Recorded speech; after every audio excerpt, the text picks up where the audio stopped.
A motivação, ela diminui a sua percepção da fadiga. Isso é o que fazer. Então, o que eu posso fazer? A gente sabe que tem horários, falando de hormônio agora, de pior performance. Então, tem sonolência? Tem sonolência. Tem irritabilidade? Tem. Tem euforia? Também tem. E entre o irritado e o eufórico, melhor o irritado. Eu gostaria muito que tivesse biomarcador para tudo isso. Eu gostaria muito de enxergar melhor e mapear a fadiga. A ação treina-se para diversas situações, normais e anormais. Mas existe um fator que não acende nenhuma luz no painel e pode mudar absolutamente tudo. Ela entra de forma silenciosa e muda a forma como você percebe o mundo. Rouba a sua velocidade de decisão e quando você percebe, já está atrasado. A fadiga. E o grande ponto aqui a fadiga não é cansaço, ela é um estado fisiológico que afeta a atenção, memória, tempo de reação, o julgamento e até mesmo a comunicação. Hoje vamos falar de performance humana dentro dos sistemas complexos. Programa de gestão de risco de fadiga e do que você, dentro da aviação como piloto, mecânico, DOV, independente do setor, pode fazer na prática para reduzir esse risco no dia a dia. Afivelem os cintos que vai começar mais um podcast do Atitude Positiva. O podcast para quem quer se aprofundar nos assuntos complexos da aviação. Para conversarmos sobre esse tema que afeta a eficiência e a segurança das nossas operações, tenho a honra de receber hoje a doutora Vânia, que é médica da aviação civil, com certificações na ANAC, Canadá, FAA, EASA e ainda na Virgin Galactic, que prepara viajantes para o espaço. PhD em Medicina e pós-doutorada em Ciência da Melhoria. Doutora Vânia, seja muito bem-vinda ao podcast Atitude Positiva. Muito obrigada, eu estou muito feliz de estar aqui com vocês, gravando o segundo podcast aqui do Trem de Pouso. E eu estou muito feliz porque eu venho acompanhando o trabalho, né? A minha aula para os alunos do Trem de Pouso vai ser agora em janeiro, a parte de medicina aeroespacial. E o que eu tenho visto e ouvido, porque eu tenho uma aluna médica da residência médica, que é aluna aqui dessa turma da pós-graduação, só elogios. Eu fico muito feliz de ver essa iniciativa de sistemas complexos e essa riqueza de profissionais. Que legal, excelente. Contamos com os melhores, né, doutora Vânia? Legal. Então. E hoje vamos falar, então, sobre fadiga, sobre esses efeitos. Começa explicando para o pessoal, doutora Vânia, o que seria fadiga, sonolência, qual que é a diferença entre esses termos que muitas vezes a gente acha que é igual. Eu estou fadigado, eu estou cansado, mas, na verdade, não é bem a mesma coisa, né? Olha, Karen, eu acho assim, existe um conhecimento popular sobre esse assunto e as pessoas usam o termo de uma forma que nem elas conseguem exatamente se referir à fadiga. Usa a fadiga como quando está cansado, quando é pontual. Então, eu vejo essa iniciativa de falar sobre fadiga aqui como uma parte educacional mesmo, né? Definir fadiga, né? Todo mundo já, na aviação, se fala de fadiga há muito tempo, claro. E se discute fadiga e a regulação da Agência Nacional veio após tudo isso, né? Então, assim, o estado de sono é uma necessidade biológica. E sobre o sono, não tem, eu durmo quando eu quero, eu acordo quando eu quero, né? Seria ótimo se nós funcionássemos com liga-desliga, né? Eu adoraria ter esse botão. Excelente. Não é? Você gostaria? Nossa, muito. Então. E acordar bem, né? Então, vou ter que acordar amanhã às 4 da manhã, então eu vou desligar hoje às 6. Não funciona. Vou desligar e só ligo às 3. E aí eu faço todo o meu processo de higiene e de reorganização do sono, né? Porque o sono, ele reorganiza tanto a nossa parte física quanto a nossa parte mental. E essa parte mental, ela é super, super importante, porque ela vai organizar as dificuldades que teve no dia a dia. Então, aconteceu uma coisa ruim, não ruim, de fato, mas assim, alguma coisa, entre aspas, que eu não digeri direito, quem vai me ajudar a digerir essa situação e reorganizar a minha performance é o sono profundo. Então, se eu não tenho ou eu não posso, por algum motivo, reorganizar, eu saio já com uma performance com dificuldade. Então, a grosso modo, o sono, ele é de extrema importância. Para quê?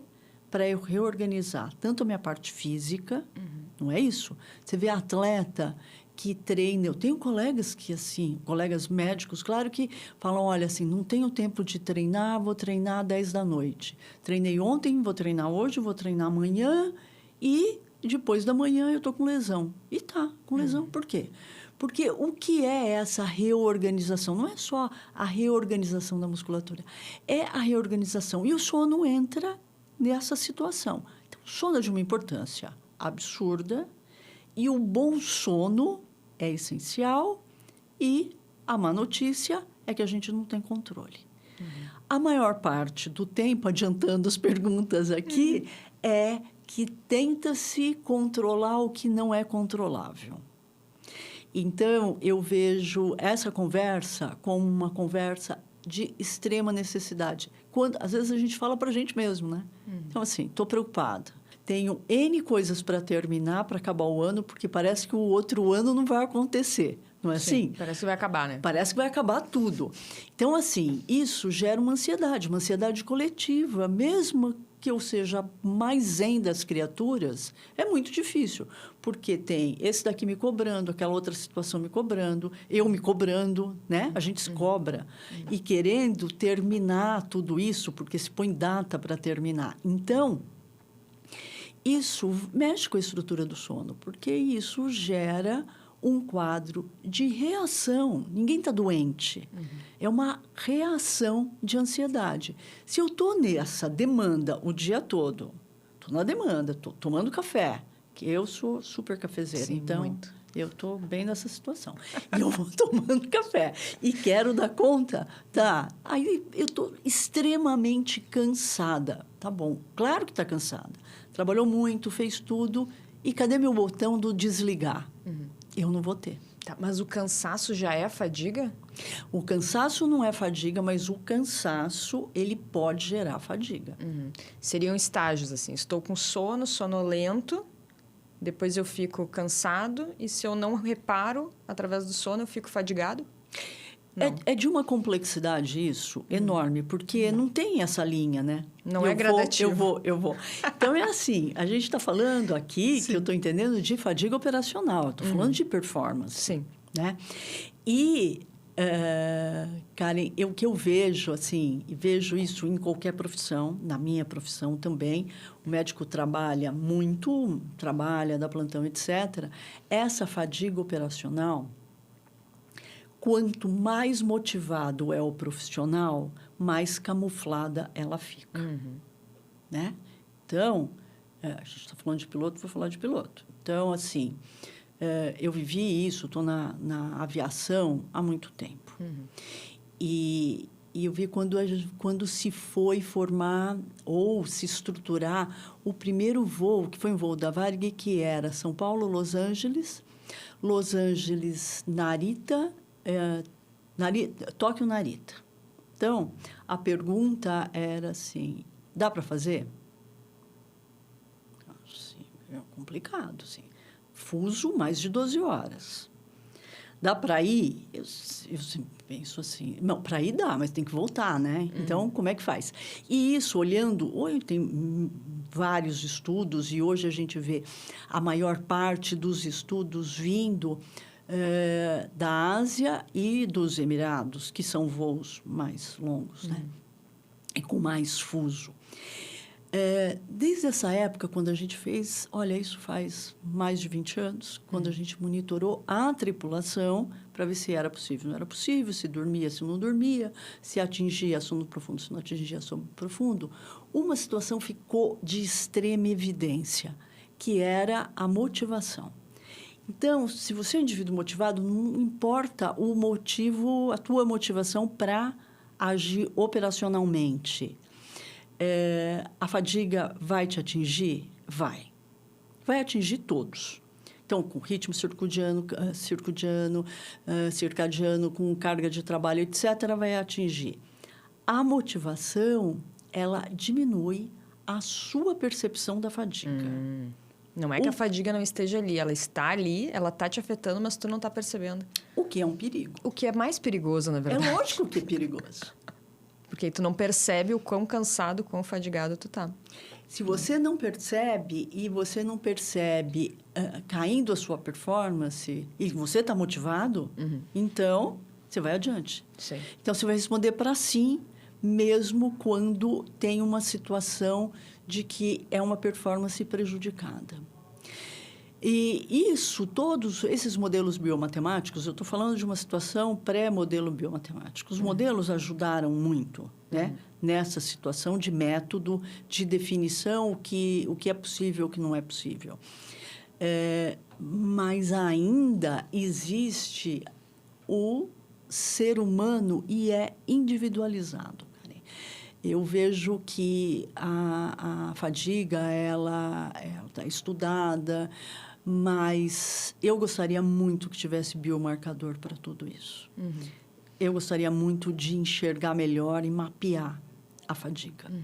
No caso, as pessoas elas têm intensidade diferente de fadiga. As pessoas têm performance diferente sob efeito da fadiga. Perfeito. E quando a gente fala assim em atenção, memória, processo decisório, existe uma ordem do que sofre primeiro, o que sofre depois, o que é mais afetado, o que é menos afetado, falando num ambiente operativo da aviação? Eu gosto de comparar a fadiga com hipóxia hipobárica, né? Então, quando você olha para a hipóxia, o que você vê? Você vê fator individual, que é o primeiro... não vou nem falar sintoma, eu vou falar sinal. Né? E aí, essa parte do sinal é individual. Então, tem sonolência? Tem sonolência. Tem irritabilidade? Tem. Tem euforia? Também. Tem. E entre o irritado e o eufórico, melhor o irritado. Essa situação. Por que tu acha? Porque o eufórico, em uma situação de fadiga, ele vai além da performance. Entendi. Né? Então, isso, quando eu falo de marcadores, eu penso que a gente começou um estudo há um mês, exatamente, não temos nenhum resultado, mas de medir exatamente isso, de medir performance e tempo de reação, porque o tempo de reação é de extrema importância, mas o tempo de reação operacional. Fácil de falar, difícil de fazer. Muitas pessoas, elas comparam com intoxicação de álcool, né? Tem alguma semelhança, os sintomas, né? Por que isso, popularmente, assim, às vezes é tão falado? Eu acredito que... Porque em ambas, tanto a situação da intoxicação por droga psicoativa, e aí eu coloco todas as drogas psicoativas, né? Porque o álcool, ele é um depressor do sistema nervoso central. A falta de sono, ela também é depressora. Então, o que vai alterar? Altera a memória? Altera tempo de reação? Altera tempo de reação. E a gente vê nos acidentes clássicos, onde fadiga entrou, como fator contribuinte, o que a gente vê é visão em túnel, né? É de um perigo enorme. Quando se olha para outras pessoas, outros profissionais, a gente vê isso. Tomada de decisão baseada em conceito antigo. Eu, na época da residência, fiz 2 residências médicas. A minha segunda residência médica, eu já trabalhava na primeira residência médica, então dava um monte de plantão. E, no final da residência, comecei mestrado e doutorado. Num dia de plantão, quando eu falo baseado em conceitos antigos, isso me aconteceu. Estava de plantão. Tu diz assim que a pessoa recorre a uma informação conceito antiga que você não faria se não tivesse sob fadiga, não tivesse sob aquele débito de sono. Tu não recorre à informação mais recente, tu recorre àquela que está numa memória de longo prazo, longa duração. Você já mudou o seu conceito. Então, assim, você já aprendeu que não é mais isso. Olha, isso fazia nesse formato, hoje não se faz mais. Isso acontece com a gente o tempo todo. Esse tempo de reação e a visão em túnel, a visão em túnel quer dizer exatamente isso. Assim, o que é a visão em túnel? É grey out? Não é nada disso.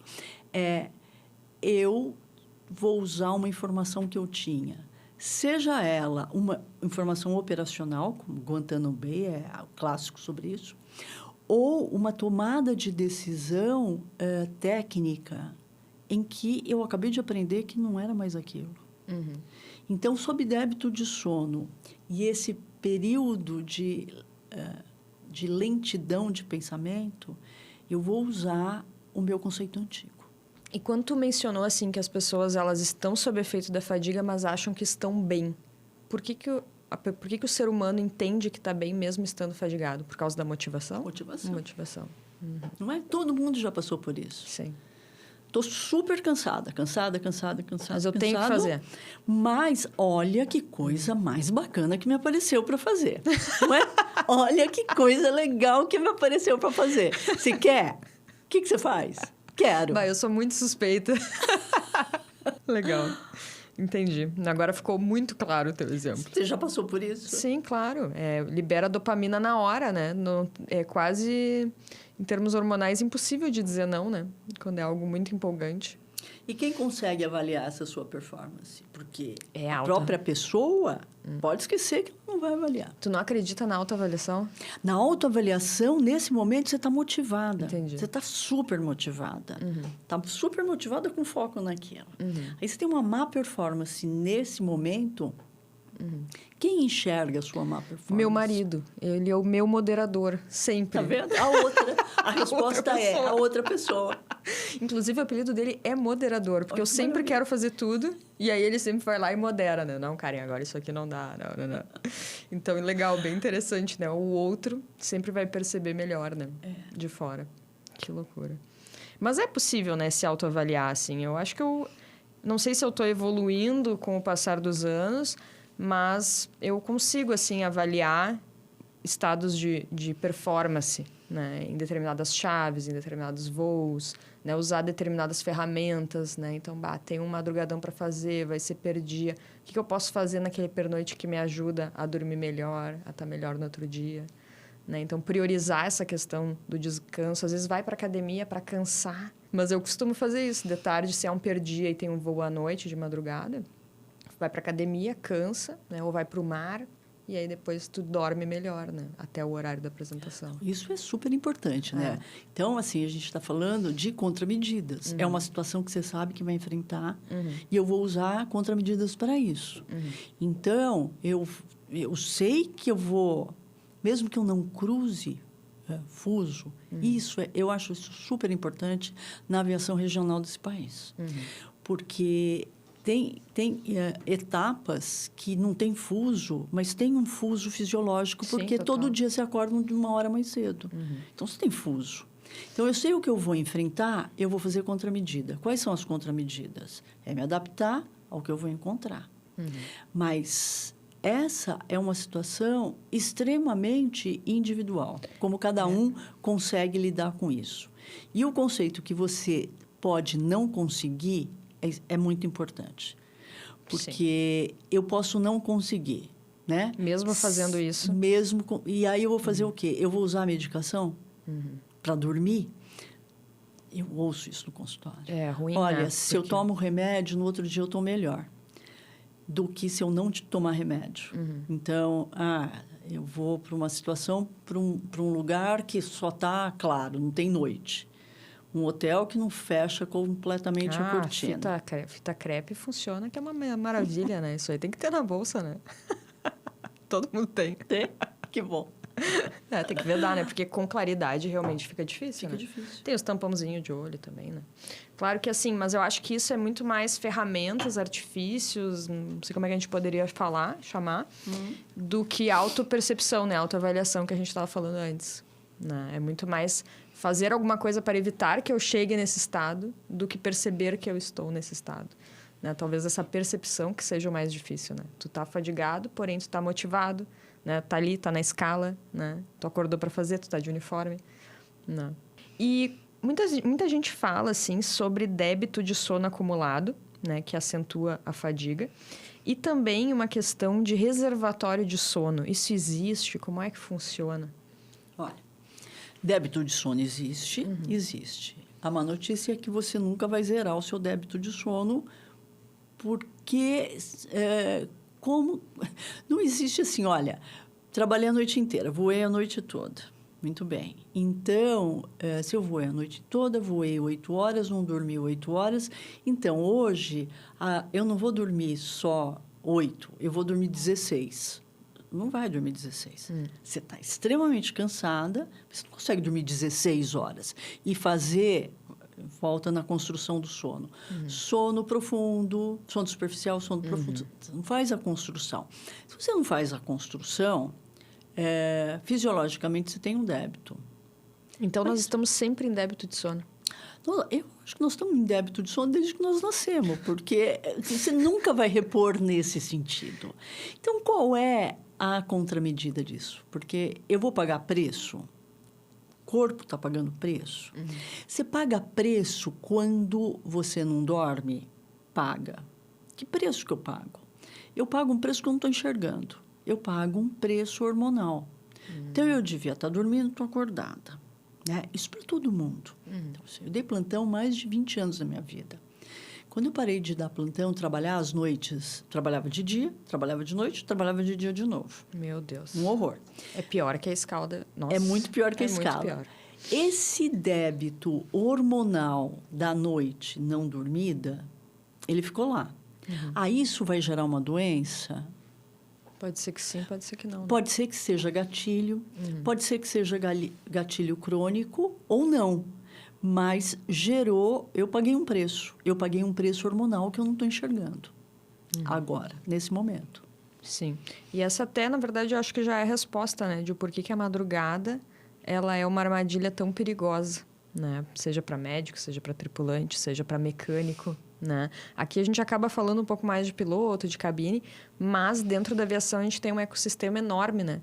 Onde a gente tem várias pessoas trabalhando em prol daquela aeronave decolar e pousar com segurança.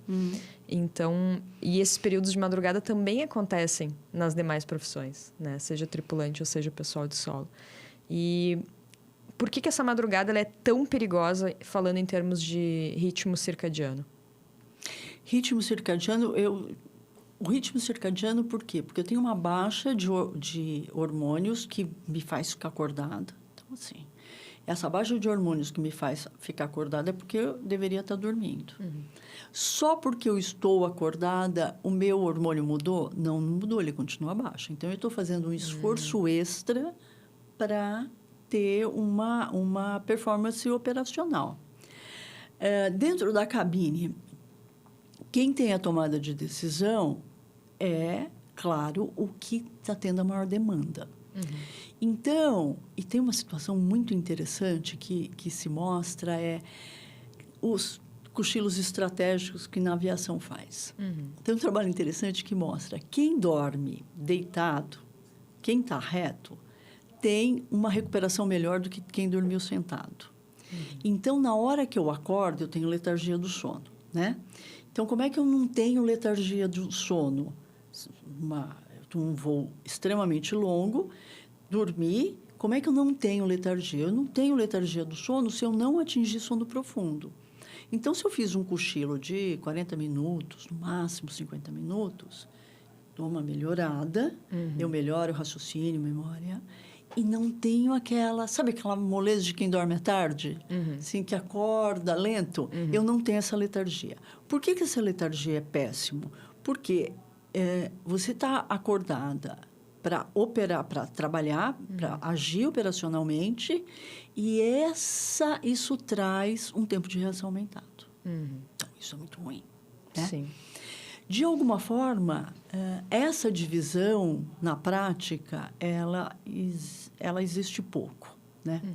Então, o que se pode se valer? Eu acho que o que, na contramedida de tudo isso, é o que fazer. Então, o que eu posso fazer? A gente sabe que tem horários, estou falando de hormônio agora, de pior performance. Quais são os piores horários? das 3 às 5. Tanto da tarde quanto da madrugada. 3 às 5, se você tiver que tomar uma decisão, você está no teu pior performance. Então, não é uma boa hora para escolher para fazer prova, por exemplo. O que eu posso fazer? Olha, o que eu vou fazer? Não tenho e é essa hora. Eu posso me valer de estimulante? Posso. Posso me valer de café nesse horário? Eu posso. Eu vou pagar um preço, mas eu posso. Então, eu vou me valer de estimulante nessa chave de horário. Sim. O inverso é verdadeiro. Então, assim, eu estou com uma sobrecarga de fuso, cansada. Nesse horário de 3 às 5, eu sei que é meu horário de baixa performance. Então, como eu estou sob cansaço, eu vou usar esse horário para dormir, porque é o horário que eu vou dormir mais rápido. Porque é o horário que eu estou com baixa performance. Sim. Hormonal. E durante os voos, assim, os colegas comentam também, né? De levantar, dar uma volta, estica as pernas. Mesmo que tu não tenha vontade de ir no banheiro, né? Levanta, porque na cabine a gente acaba ficando muito restrito, né? Em termos de espaço. E o teu corpo fica em repouso, praticamente, né? Sentado ali, né? Sem muito movimento. Tu acredita que essas pequenas levantadas, circulação, ajuda? Olha... Ou tu acha que é como é que chama? Placebo? Olha, assim, se você está sob cansaço, quanto menos estímulo você tem, tua performance vai cair. Então, assim, você está sob fadiga. Você está numa chave de voo, já está voltando de vários fusos, e nesse horário, com a automação, você vai dormir de novo, porque ele desliga sozinho. Vai desligar sozinho. Se eu estimular, que é aquela coisa assim, não, fica conversando que eu fico acordado. Não é verdade, né? Depende. Então, você dorme, não tem o que te faça. Então, o estímulo físico é sempre um estímulo físico, mas é muito rápido. Né? Sim. É um estímulo muito rápido. Ele não vai te ajudar em nada. E eu estou falando de uma performance operacional. Ele não vai te ajudar. Porque, sob fadiga, você vai dormir, porque a gente não tem controle. E a gente não tem como fazer algo que favoreça a liberação de hormônios favoráveis para nos deixar acordado? Olha, quem descobrir isso vai resolver. Eu achava que os hormônios dependiam da nossa atividade. Por exemplo, tu vai na academia, tu libera endorfina, enfim, libera diversos hormônios, né? Tu consegue, entre aspas, modular essa liberação hormonal. Mas a gente não consegue fazer isso para se manter acordado. Para se manter acordado, sob fadiga, né? Que a gente está falando. Sim. Sob fadiga, não, porque você vai cair no sono. Entendi. Eu vi uns anos atrás um estudo, tinha até os comprimidos, né? De uma força aérea de um outro país que não é o nosso. Era um estudo para pilotos da força aérea que estavam em guerra. Guerra é guerra. Tem que ficar acordado, tem que, né? Então, tinha uma estimulante que era cafeína pura, mas uma mistura de cafeína, uma superdosagem de cafeína e indutor ao sono. Então, o indutor ao sono, muitas regulações olham de um jeito diferente hoje. Entendi. O piloto pode usar indutor ao sono? Pontualmente pode. Ele só precisa respeitar a meia-vida disso. Né? Então, eu acho isso muito bacana, porque é melhor você saber controlar e conseguir fazer o estudo de que tipo de medicação pode, do que dizer não pode nada. Sim. Porque o não pode nada, a pessoa vai usar, vai conversar na cabine de comando, vai conversar, vai trocar figurinha e vai ter uma medicação que vai usar de alguma forma. Os estudos que mostram que alguns indutores de sono podem ser usados em segurança, é claro que para ter uma boa performance com medicação, o organismo precisa estar livre da medicação. Então, você tem que olhar para a meia-vida do remédio, se ele não ficou, se saiu absolutamente tudo. Essa é uma forma de melhorar a performance se, por exemplo, você vai para um voo com 8 horas de fuso, que só está de dia ou só está de noite, ou alguma situação pontual. Como a gente vem vendo, né, a performance humana, ela é algo extremamente complexo, né? Às vezes aqui a gente tenta trazer alguma resposta, né, algum atalho, né, ali a diferença de sono, sonolência, fadiga, né, como a doutora falou, não é algo tão simples, né, de se entender. Ainda existe a particularidade, a individualidade de cada ser humano. E lá na pós-graduação de sistemas complexos da aviação, a professora e doutora Vânia, ela tem uma matéria específica, né, onde fala com os alunos justamente sobre medicina aeroespacial, onde esse tipo de conhecimento é muito mais aprofundado, né? Existe toda uma troca ali entre diversos alunos que são de diversos setores da aviação, né? Gente que está começando, gente que está no meio, gente que já é muito avançado, e isso traz uma riqueza de conhecimento e uma riqueza de trocas ali, né? Para esses profissionais que estão na aviação de forma, assim, muito interessante, né? Então, imagina, o podcast aqui já está sendo interessante. Se você tem interesse em conhecer mais sobre a pós-graduação, a lista de espera para a próxima turma já está aberta e o nosso time vai deixar aqui embaixo o link na descrição para que você possa se cadastrar, conversar com a nossa equipe e garantir a sua vaga na próxima turma. Bom, então todo mundo entendeu o que é fadiga, como que funciona, que é algo bastante complexo a ser analisado de forma individual. Mas de forma prática, doutora Vânia, como é que funciona hoje? Como é que as companhias lidam com isso? Os programas de gestão de fadiga, como que funciona isso internamente? Porque toda companhia sabe que isso é, sim, um elemento presente e impossível de ser retirado do sistema, né? Então, como que isso é gerenciado dentro das companhias? Quais são as ferramentas que existem hoje? Olha, eu vejo as empresas, principalmente as comerciais, que têm um formato de operar bem parecido, né? No sentido de escala, tempo e etc. Os programas biomatemáticos, eles te dão essa resposta bem, o que é, o que não é. O grande desafio, e agora eu vou falar da parte médica, é lidar com o que não é. Então, o que não é... então, não foi caracterizado fadiga, mas o indivíduo tem uma performance rebaixada. Não foi fadiga? Não. Então, foi o quê? Então, aí que a gente volta para performance do piloto, seja lá qual aeronauta é nesse sentido, né? Esses marcadores são marcadores que nós estamos buscando hoje em dia. É completamente incipiente, mas é o que a gente vem trabalhando no sentido de... Olha, eu não estou motivada, mas será que eu estou doente? Qual é a doença de fato? Qual é a situação? Nem é doença, qual é a situação de saúde que pode interferir nesse momento, né? Então, essa resposta quem tem que dar são os médicos das empresas aéreas. Eu entendo dessa forma. Tem muita gente buscando, a gente está buscando também essa resposta, e aí você olha para uma situação absolutamente individualizada. Mas eu vou repetir o que conversa como essa traz alerta. Porque, por mais que isso seja um conceito popular até, qualquer avó nossa já falou que tinha que dormir, não falou?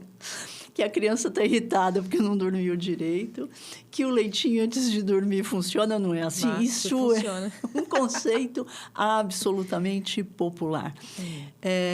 Mas ele é muito interessante se jogar essa situação para o operacional. Receita de bolo tem receita de bolo, ela funciona, mas quando ela não funciona, precisa ser individualizado.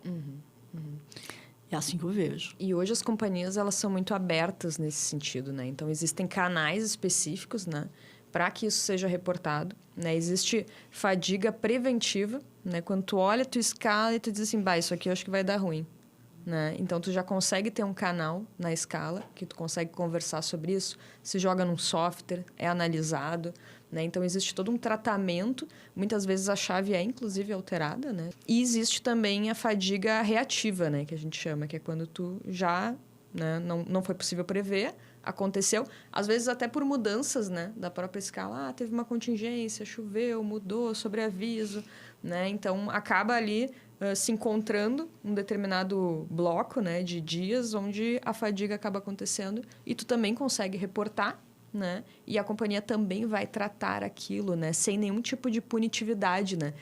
Claro que se alguém ficar dando sempre fadiga, aí a companhia vai olhar diferente, vai tentar entender também o que está acontecendo ali, né? Que talvez não seja operacional, talvez a pessoa esteja com alguma outra demanda, algum outro problema, né? Mas eu enxergo assim que A fadiga, hoje, felizmente, ela é muito acolhida, né, pelas companhias por entender que isso é um risco, né? Falando em acidentes, quais acidentes que tu lembra, assim, que poderiam ser destacados onde teve o elemento ali da fadiga como, não digo principal, né, mas contribuinte? Olha, cara, bom, tem Guantanamo Bay, que é clássico, eu acho que ele abriu, né, para tudo isso.